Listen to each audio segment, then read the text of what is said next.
Վերցրեք 9-րդ կետը այդ փաստաթղթի, որը խոսում է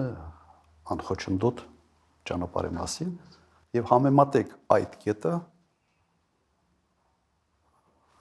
Վաշինգտոնում ստորագրված փաստաթղթի նմանատիպ կետի հետ։ Նույնն է։ Բովանդակությամբ ինքը նույնն է։ Ուղղակի այն տարբերությամբ, որ այն ժամանակ կար Արցախ, այն ժամանակ կար Լաչինի Միջանցք, եւ այդ 9-րդ կետը մցված էր հենց Լաչինի Միջանցքի հետ որոշակի սիմետրիա ունենալու տեսանկյունից։ Ադրբեջանի պահանջն էր։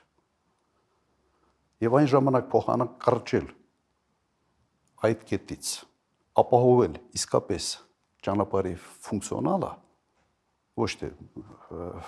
հանձնելով որպես Միջանցք, այն ժամանակ Միջանցքի տրամաբանություն չկար ընդհանրապես։ Նիկոլ Փաշինյանը հետևողականորեն հրաժարվում էր այդ կետի կատարումից։ Ուղղակի հիշեք։ Հետևողականորեն հրաժարվում էր այդ կետի կատարումից։ Եվ այդ հրաժարվելը բերեց նրան, որ Լաչինի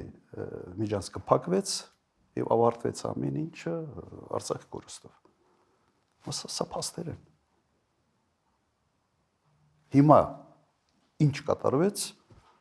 նույնատիպ, այսպես որոշումը, նույնատիպ մոտեցումը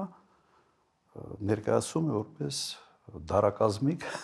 դարակազմիկ մի որոշում, որը կայացված է Վաշինգտոնում։